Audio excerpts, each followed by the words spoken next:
Hermanos, buenas tardes. Les saludo en el nombre del Señor Jesucristo. Y para nuestro servicio unido, yo quisiera que por favor me acompañen al libro de los Hechos. Hechos de los Apóstoles. Capítulo 12. Hechos capítulo 12, versículo 5.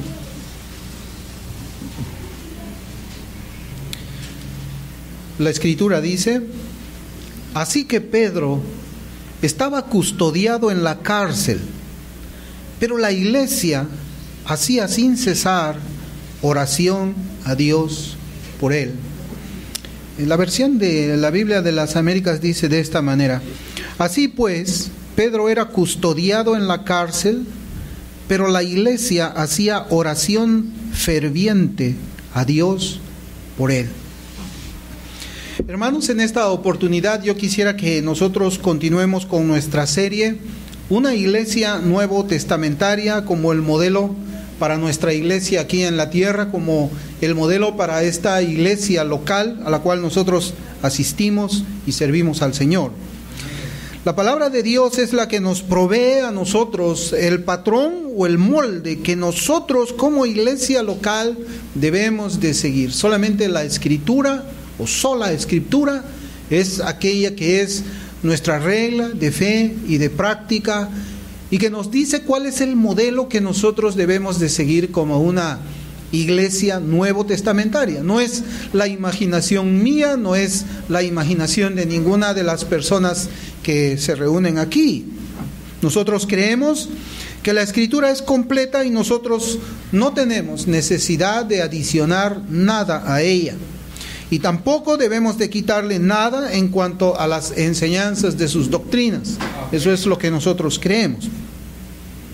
Y continuando con nuestra serie que hemos venido siguiendo desde el año pasado acerca de la iglesia que nosotros debemos de ser, en esta oportunidad yo quisiera que con la ayuda del Señor veamos en esta mañana o en esta tarde una iglesia que ora. Una iglesia que ora. Nosotros sabemos que una de las características naturales de los patos cuando nacen es nadar. Un pato cuando nace nada, es lo primero que vemos.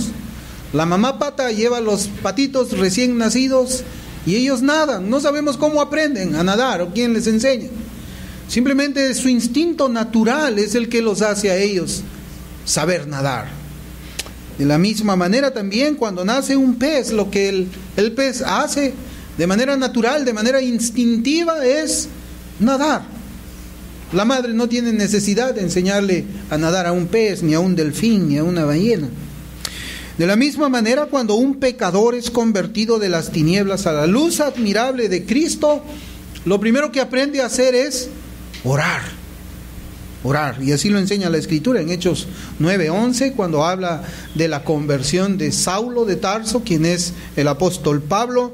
Nosotros encontramos que dice la palabra del Señor: y el Señor le dijo, levántate y ve a la calle que se llama Derecha, y busca en casa de Judas a uno llamado Saulo de Tarso, porque he aquí él ora. Esa es la característica de un cristiano. En esta parte no podemos entrar nosotros en discusiones. Si una persona no tiene el hábito de orar al Señor, debemos dudar de su profesión de fe.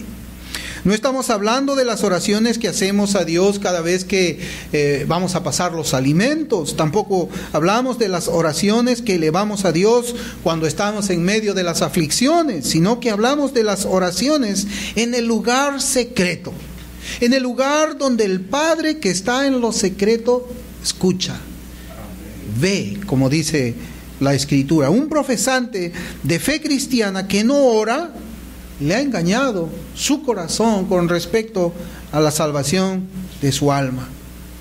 Nosotros cuando estamos hablando de esto no estamos añadiendo obras a la salvación que es por medio de la fe en Cristo. Nosotros creemos en la en la justificación por medio de la fe, pero creemos que el Evangelio trae una transformación radical en todos los aspectos de la vida de la persona que ha sido salvada. Eso es lo que la Escritura nos enseña. Nos habla de una nueva creación, de una nueva criatura. Todas las cosas son hechas nuevas, todas las cosas pasaron.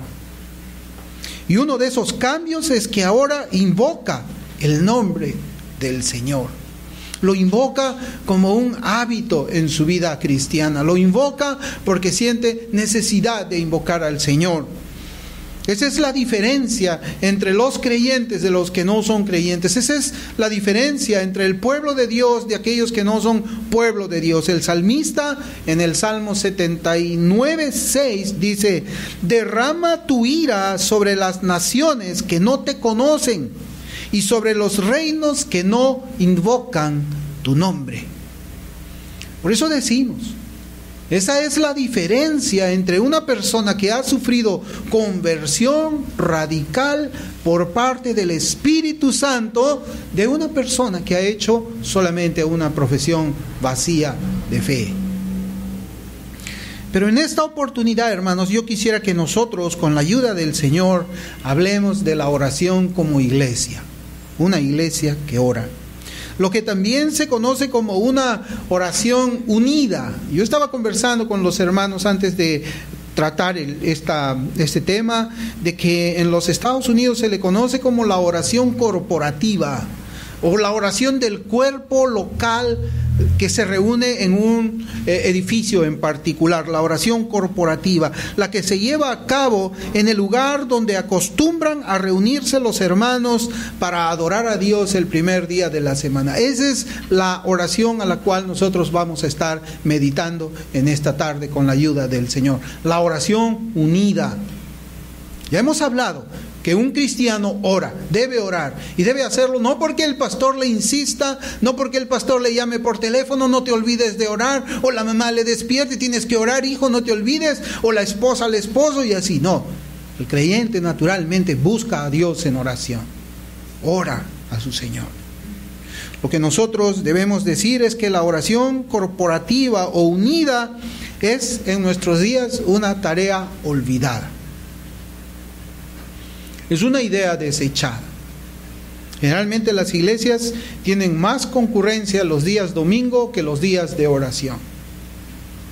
Los días en que se convoca a la iglesia para hacer oración son los días en que existe la menor concurrencia. Eso es algo que nosotros sabemos, eso es algo que nosotros conocemos, es algo que nosotros no podemos negar.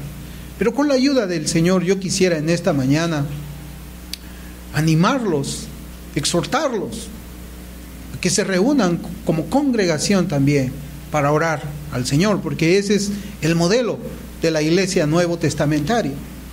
Y si nosotros queremos ser una iglesia nuevo testamentaria, tenemos que imitarla también en esta tarea importante, como nosotros vamos a ver. Las justificaciones para no reunirse en el día de oración son muchas. Algunas veces el horario de trabajo termina muy tarde. Algunas veces también terminamos muy cansados del trabajo. Los estudios en la noche no me permiten concurrir a los servicios de oración. El lugar para reunirnos a orar queda también un poco alejado de la casa. Esa también es otra justificación por la cual nosotros podemos escuchar de los hermanos. Las justificaciones son muchas, como nosotros vemos, y posiblemente nosotros o yo estoy omitiendo alguna, pero cuando nos encontramos en necesidad de salud, ¿qué es lo que hacemos?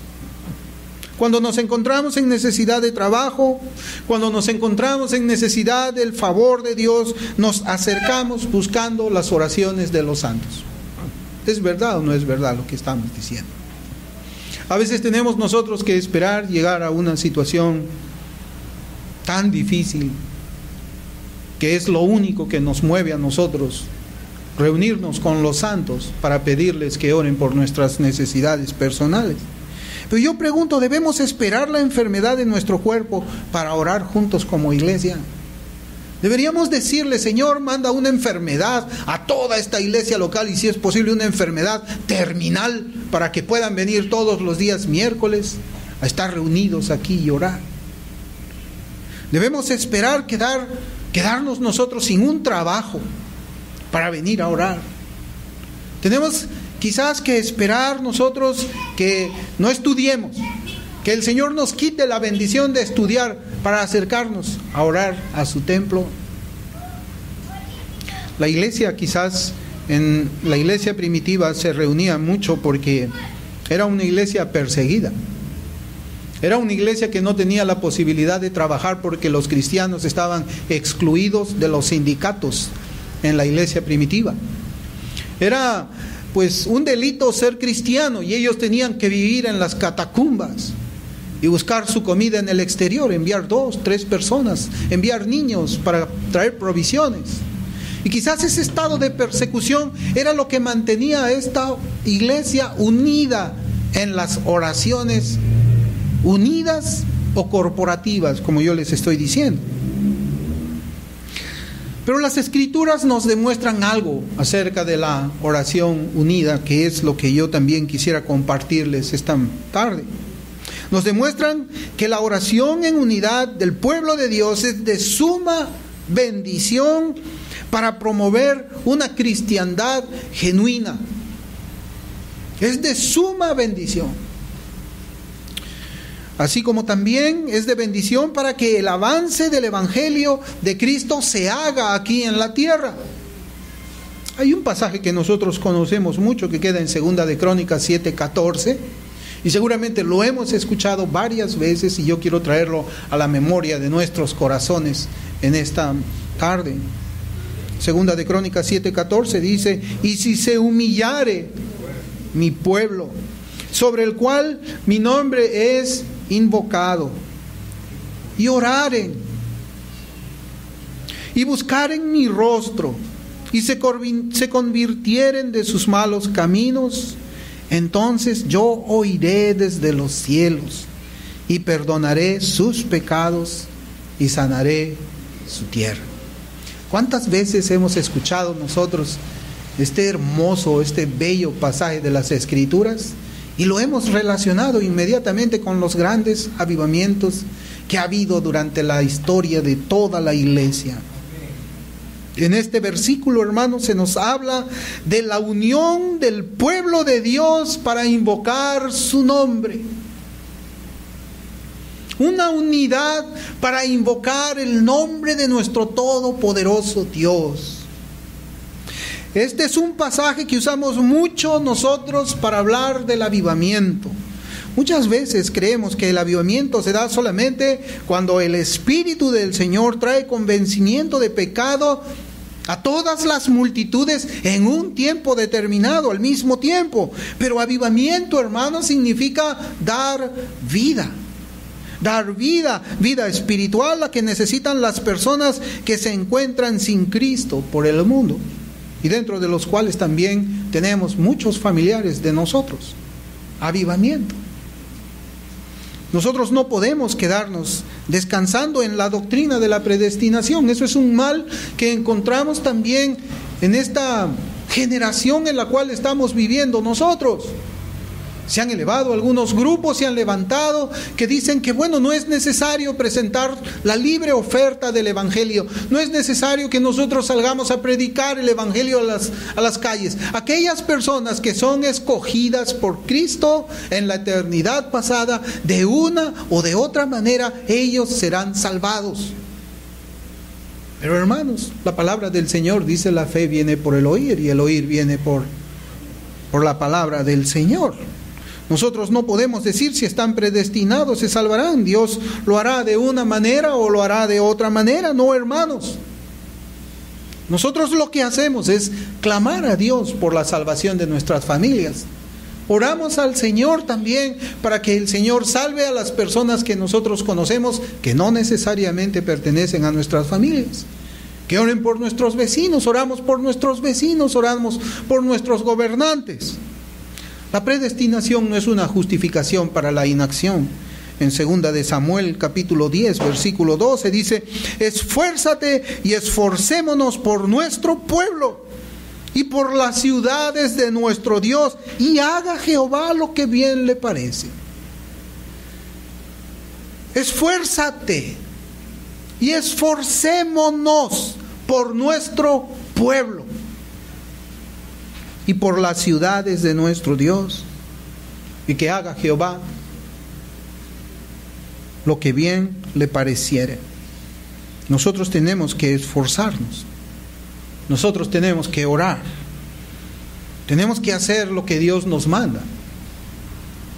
Tenemos que orar corporativamente o unidos para que venga el reino de Dios a la vida de nuestros familiares, para que la tierra sea llena de la gloria de Cristo. Oremos por ello y que el Señor haga lo que bien le pareciere. Este es un versículo que nos llama a nosotros a la acción, nos llama a la oración como iglesia, como el cuerpo local de Cristo que se reúne aquí, todos y cada uno de nosotros. Una profecía relacionada con la iglesia y su intercesión como congregación, iglesia estoy diciendo, y su intercesión como congregación ante el trono de la gracia la encontramos en un pasaje que yo quisiera que leamos juntos, en Zacarías capítulo 12, versículo 10. Ahí nosotros vamos a ver cómo es que Dios se mueve en medio de su pueblo. ¿Qué es lo que Cristo ha dotado a su pueblo? Y que está relacionado con lo que nosotros estamos hablando en esta mañana. En Zacarías 12:10, la Escritura dice: y derramaré sobre la casa de David y sobre los moradores de Jerusalén espíritu de gracia y de oración. Y mirarán a mí a quien traspasaron, y llorarán como se llora por hijo unigénito, afligiéndose por él como quien se aflige por el primogénito. Hermanos, en la versión de la Reina Valera 60, la palabra espíritu se encuentra con minúsculas, pero en la versión de la Biblia de las Américas, la palabra espíritu está con mayúsculas. Y este pasaje dice: y derramaré sobre la casa de David y sobre los moradores de Jerusalén espíritu de gracia y de oración. Espíritu de gracia y de oración. ¿A qué se refiere la Escritura con espíritu de gracia? Aquí nosotros quizás podemos ser llevados por una interpretación literal y digamos: no, pues esto es algo que se aplica solamente para Israel, para el pueblo de Israel. Pero no, hermanos. Cuando se habla de ese espíritu de gracia, la Escritura habla del Espíritu Santo. Y la Escritura misma interpreta la Escritura. Si vemos en Hebreos capítulo 10, versículo 29, sin perder nuestro pasaje en Zacarías 12:10, en Hebreos 10:29, nos va a dar claridad acerca del Espíritu de gracia que el profeta Zacarías escribe en las Sagradas Escrituras del Antiguo Testamento, en esta profecía. Hebreos 10:29 dice: ¿cuánto mayor castigo pensáis que merecerá el que pisotea al Hijo de Dios y tuviere por inmunda la sangre del pacto en la cual fue santificado e hiciere afrenta al Espíritu de gracia? Hermanos, cuando el profeta habla de que derramará Dios sobre la casa de David el espíritu de gracia y de oración, está hablando que el Espíritu Santo iba a ser derramado al pueblo de Dios. Nosotros somos pueblo de Dios. Si somos pueblo de Dios, entonces el espíritu de gracia, el Espíritu Santo y el espíritu de oración debe haber sido derramado también sobre nosotros. Porque no separa el espíritu de gracia o el espíritu de oración, sino que los pone en una misma línea juntos: el espíritu de gracia y el de oración. Yo quisiera citar un comentario del pastor John Gill acerca de este pasaje que leemos en Zacarías 12:10. para que nosotros podamos entender también cómo es que es la interpretación de este pasaje, así como lo estamos haciendo nosotros. Y dice la escritura, dice John Gill, dice, y comienzo la cita, y se le llama espíritu de oración, porque Él, Dios, compone las oraciones de su pueblo, les muestra sus deseos y los despierta para orar, ensancha sus corazones, suple con los argumentos y pone las palabras en sus bocas. Les da fe, fervor y la libertad, y los anima a venir a Dios como su Padre, y hace intercesión por ellos de acuerdo con la voluntad de Dios. Hermanos, qué maravillosa explicación que nosotros vemos en este comentario del pastor John Gill. Todas las cosas que hace el espíritu de oración en el pueblo de Dios. Hermanos, ¿tenemos ese espíritu nosotros como pueblo de Dios? ¿Tenemos ese espíritu de una oración unida, una oración corporativa, como dice la Escritura en este pasaje que estamos viendo? Hermanos, ¿está Dios componiendo las oraciones de este pueblo local? ¿Somos despertados para una oración unida como una iglesia local? ¿Somos animados a venir a Dios como pueblo? Venir a Dios como pueblo. Está bien, oramos nosotros en la casa, eso está muy bien, pero somos animados por este espíritu de oración a venir, a acercarnos a Dios como pueblo. Hermanos, debemos aprender a ver a la oración unida como una necesidad que las Escrituras nos enseñan. ¿Qué es la oración? ¿Qué es la oración? Hermanos, la oración es buscar a Dios. Y de ahí yo quiero animarles a que como pueblo, así como lo hacía la iglesia primitiva, el pueblo de Dios, nos acerquemos a buscar a Dios.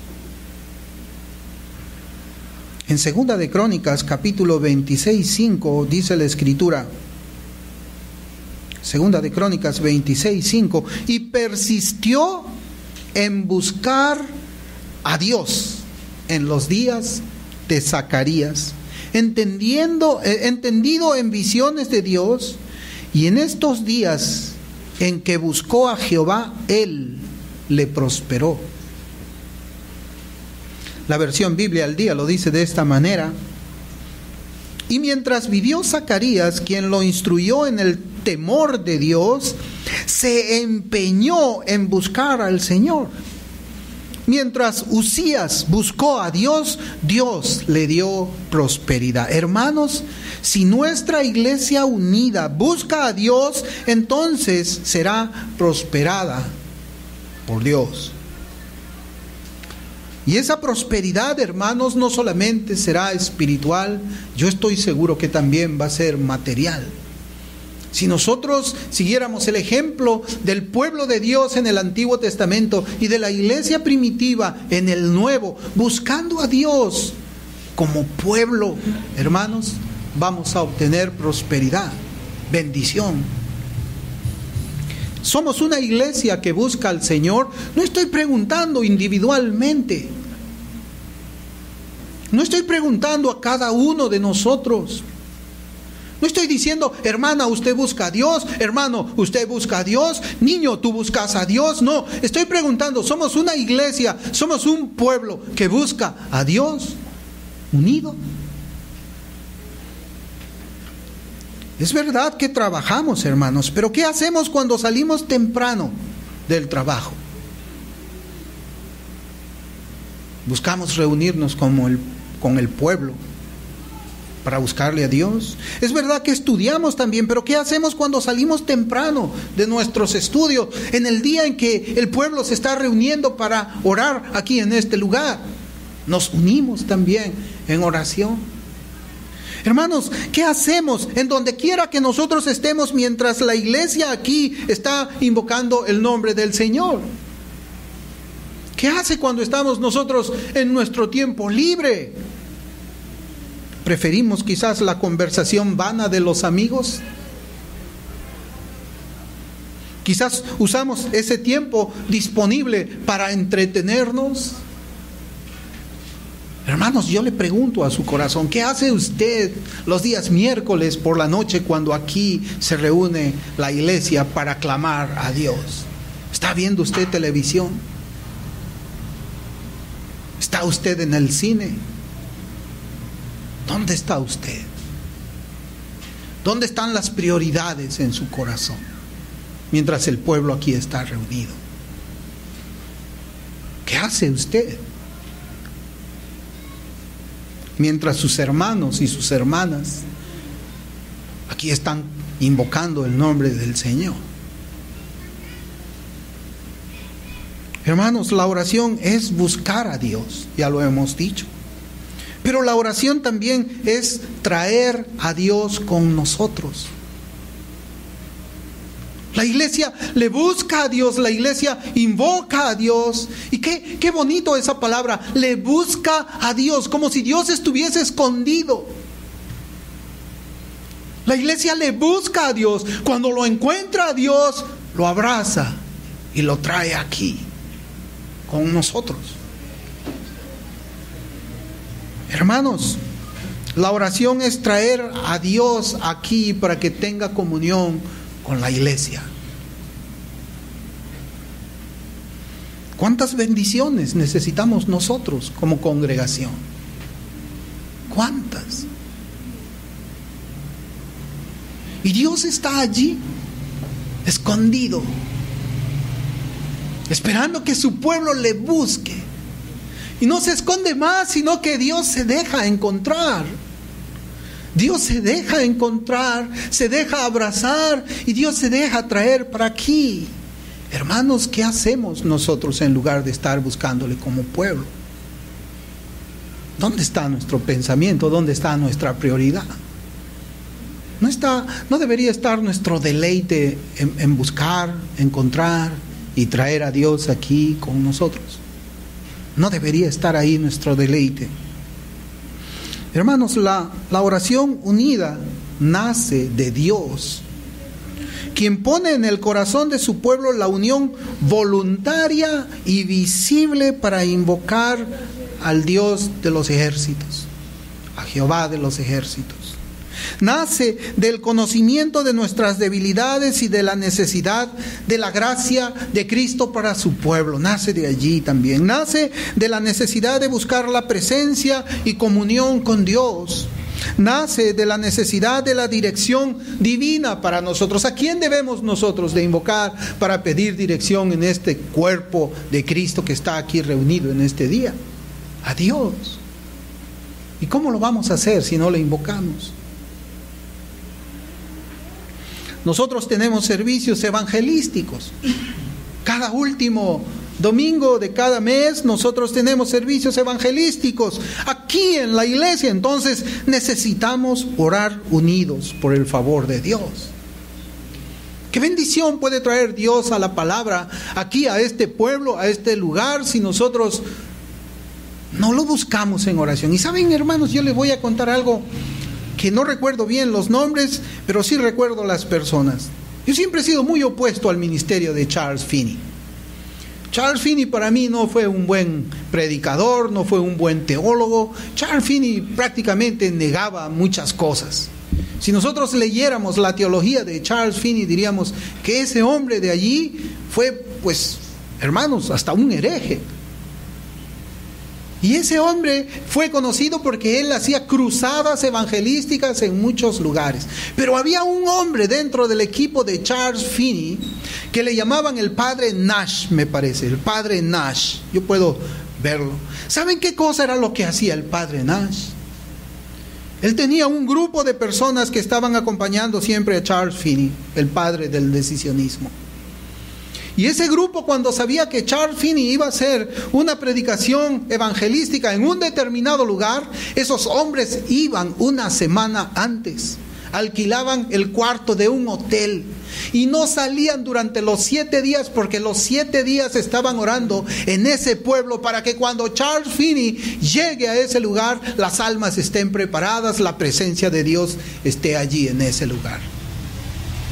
Esa era la preparación, hermanos. Esa era la oración corporativa unida que hacía un grupo de personas para que la bendición de Dios caiga sobre la predicación del mensaje que iba a darse en ese momento. Nosotros tenemos servicios evangelísticos. No necesitamos clamar como ese grupo también en este lugar. Señor, aquí se va a predicar tu palabra a mi familia incrédula. Aquí se va a predicar tu palabra a mis padres incrédulos. Aquí se va a predicar tu palabra a mis amigos incrédulos. Señor, descienda tu reino sobre ellos. No necesitamos, si hacemos ese trabajo juntos, porque juntos lo hacemos, no necesitamos también clamar juntos a Dios para que Él derrame su favor aquí con nosotros. Hermanos, también nosotros tenemos evangelismo en la calle. No necesitamos también orar por el evangelismo en la calle aquí los días miércoles para que el Señor vaya preparando no solamente nuestros corazones, sino los corazones de las personas que van a escuchar el mensaje de Dios. Hermanos, en tanto la iglesia cumpla la misión que Cristo le ha encomendado, la iglesia tiene que orar. No es el trabajo del pastor, es el trabajo de la iglesia. Es la comisión, es la responsabilidad de todos nosotros como cuerpo local. Para eso es que Cristo creó la iglesia aquí como nosotros estamos ahora. La oración debe ser tomada en serio por nosotros como congregación. Debe ser tomada esa oración unida, no solamente para buscar la bendición de nuestra congregación, sino también para que nosotros seamos una congregación que lleve bendición a otras iglesias, a otros hermanos. Hermanos, la oración de la iglesia hecha con el corazón es efectiva para todos y cada uno de nosotros. Debemos estar unidos para orar por las necesidades de otros hermanos de nuestra congregación, así como ellos también se reúnen para orar por cada uno de nosotros. Yo no puedo decirle a la iglesia que se reúne el día miércoles: iglesia, oren por mí, estoy enfermo, y quedarme en mi casa viendo televisión. No puedo. ¿Cómo se vería eso? Iglesia, se reúnen ustedes los miércoles, esta es la lista, aquí está el nombre de mi mamá y de mi papá, oren ustedes por ello, yo voy a quedarme a ver la novela. Voy a quedarme con mis amigos. Voy a ir al cine con los de mi facultad. Hermanos, qué injusto suena eso, ¿verdad? Qué injusto suena. Hermanos, oren por mí que estoy enfermo. Hermano, pero ¿por qué no viene usted también a orar? Porque usted no es la única persona en necesidad de la gracia de Dios, sino también usted debe unirse aquí con nosotros para orar por las necesidades de otros hermanos. La oración que se hace de esa manera es cumplir el mandamiento bíblico, orando los unos por los otros. Y la oración como iglesia, hermanos, es efectiva. Y así es como hemos visto en ese pasaje de Hechos que hemos citado. La oración de la iglesia es efectiva. No somos muchos los que nos reunimos a orar los días miércoles, hermanos, pero ¿cuáles han sido las respuestas de ese poquito de personas que se reúnen a orar? ¿Cuántas sanidades hemos visto que Dios ha concedido de este grupito chiquito, por las oraciones de este grupito chiquito que se reúne? Hermanos, ¿cuántas sanidades?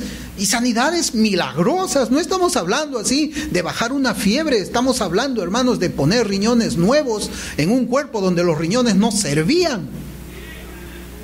O sanidades donde la medicina no lo puede creer. Decía, pero este hombre ha debido morir hace un mes. Y ahora está allí, joven, fuerte. ¿Cuántas de esas respuestas conocemos en este grupo pequeñito que oramos? Hermanos, y si vemos que Dios obra así por ese grupo pequeñito, cuánta más bendición si fuéramos más los que nos pusiéramos de acuerdo para orar por esta congregación, por cada uno de nosotros, por los hermanos que no pueden venir aquí a orar. La oración de la iglesia, hermanos, es una oración efectiva. Y eso es lo que había pasado con nuestro texto que estamos usando para nuestra meditación de este día. Otra vez regresemos a Hechos 12, para ver cómo la oración de la iglesia es efectiva.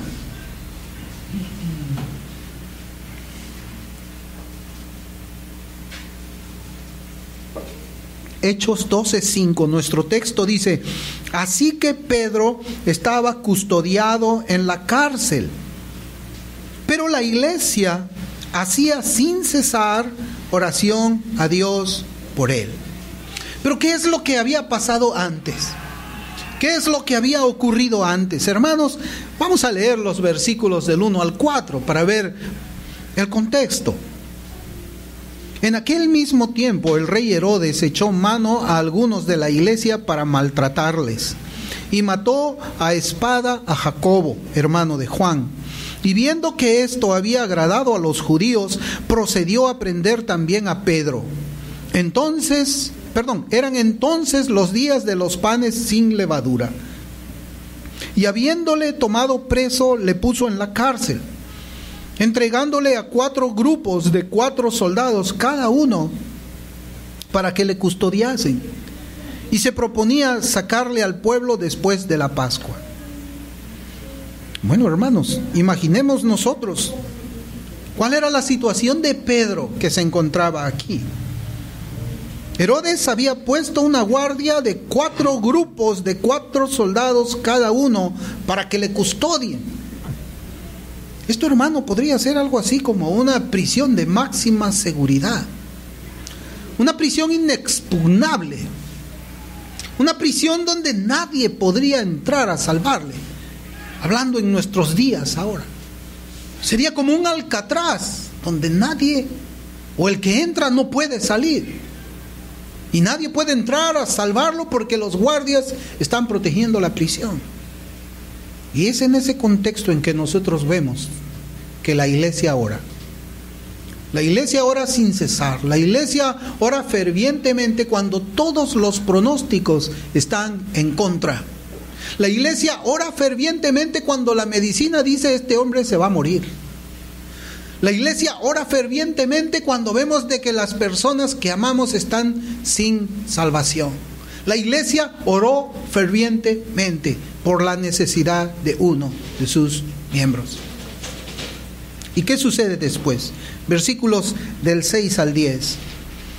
Y cuando Herodes le iba a sacar aquella misma noche, estaba Pedro durmiendo entre 2 soldados, sujeto con 2 cadenas, y los guardas delante de la puerta custodiaban la cárcel. Y he aquí que se presentó un ángel del Señor, y una luz resplandeció en la cárcel. Y tocando a Pedro en el costado, le despertó, diciendo: levántate pronto.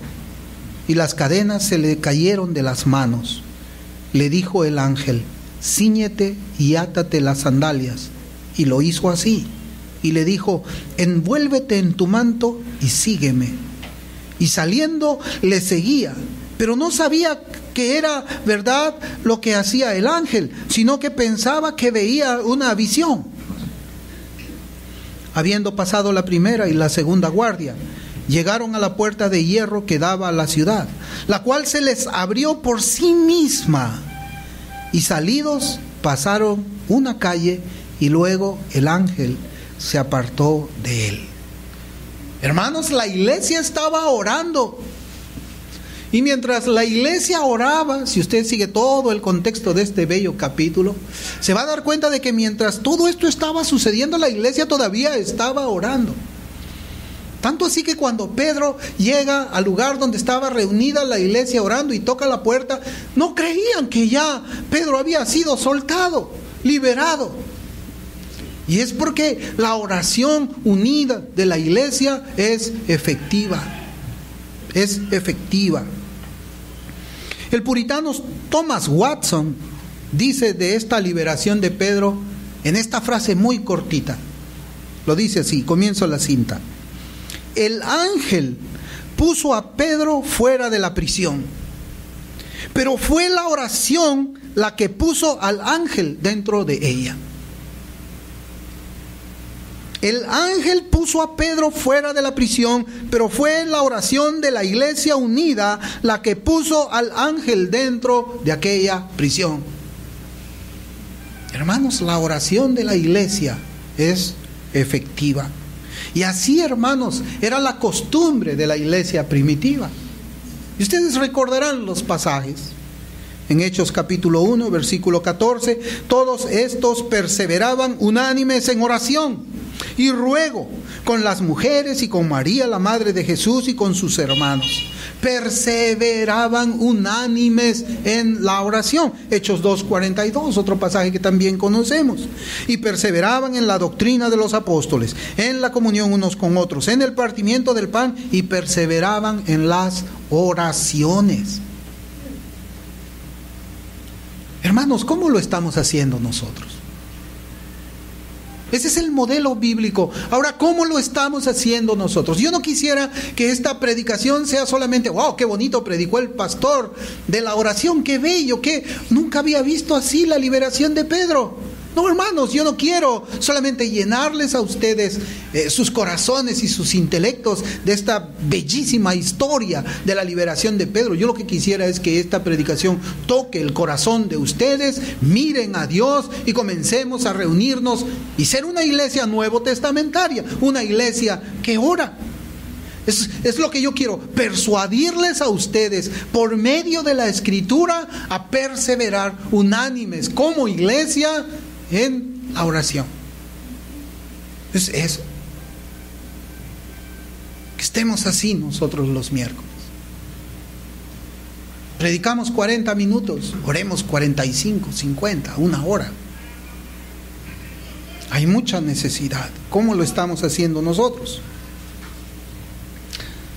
Un ejemplo también quisiera traerles a ustedes. Yo sé que las comparaciones son odiosas, las comparaciones avergüenzan, pero yo no traigo en mi corazón un deseo de avergonzar a nadie. Yo solamente quisiera que nosotros, por medio del Espíritu Santo, meditemos en lo que les voy a contar, les voy a referir. En el Tabernáculo Metropolitano de Londres hay un pastor muy conocido que estuvo ahí, Charles Spurgeon. El pastor Charles Spurgeon había puesto un programa de oraciones en el tabernáculo, en su iglesia, doble. Era un programa doble de oraciones las que se hacían en el Tabernáculo Metropolitano.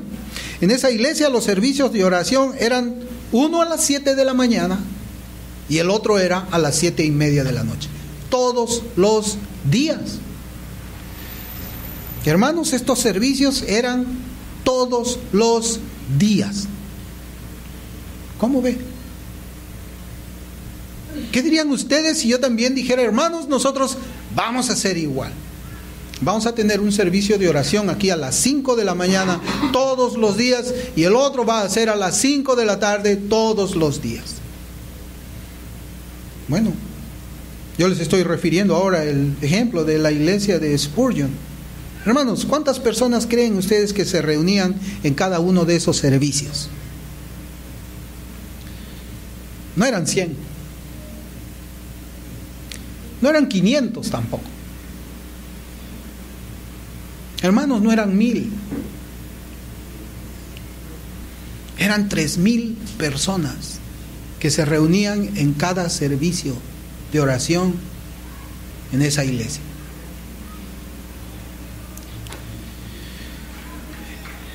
Hermanos, y esa iglesia ha sido bendecida por Dios debido a las oraciones de ellos.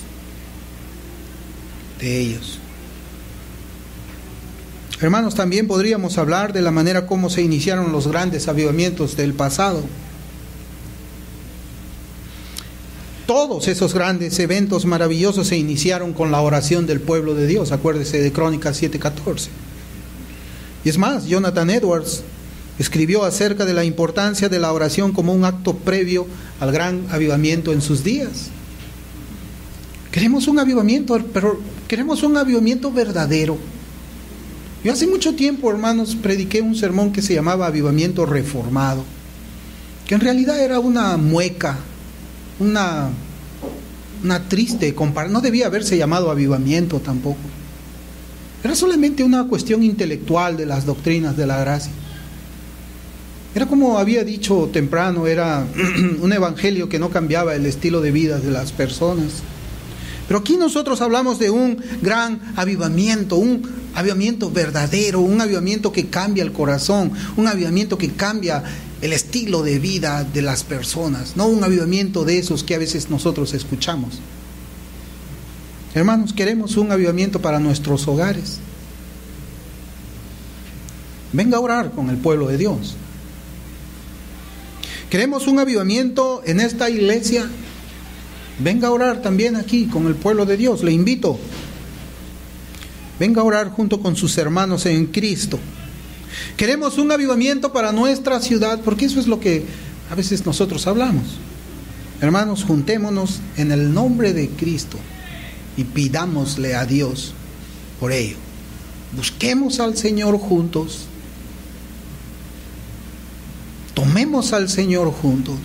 Traigámoslo aquí para que nos bendiga a todos.